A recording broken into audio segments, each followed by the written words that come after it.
What's going on, everybody? Got another hard reset for you. Today we're going to do the Motorola G Play 2024.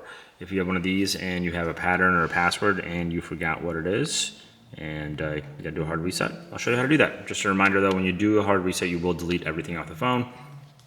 So if you have anything important on here, it's gonna get deleted. Also guys, if you haven't yet subscribed, you have a ton more of these hard resets and teardowns coming up. We appreciate all the support. It definitely helps us do a lot more of these videos. But let's jump right into this. So we got a passcode, we don't know what it is. We go to turn off the phone and we're greeted with the nice can't turn off the phone because there's a passcode.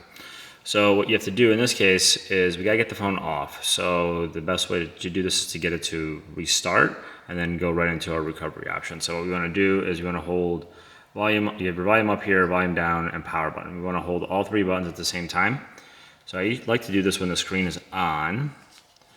And I'll hold volume up, volume down, and I'll hold power. And then I'll just start doing the pattern wrong. That way the screen stays on and doesn't time out, and I know when it's actually off. There, it's off.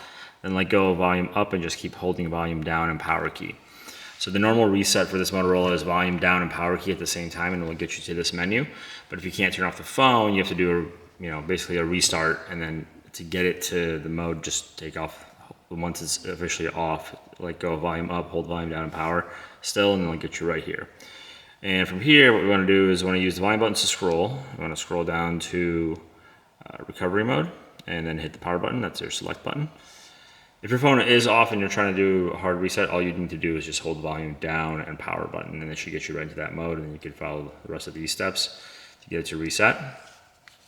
But it's a nice phone. Camera's not the best, but it's pretty good. From here, we got the no command screen. What we want to do is we want to hold power and tap volume up. And from there, you want to scroll down to wipe data factory reset, hit the power button. Factory data reset, hit the power button again. Now it's erasing. Now it's done. From here, you can either reboot or power off, and in this case, I'm just going to power it off. But if you did reboot, it will just load to the welcome screen, and you guys can set it up how it was when it was new. So hopefully you guys found this helpful. If you could like, subscribe, share, all that wonderful stuff, we'd appreciate it. Otherwise, thanks for watching. We'll catch you in the next one.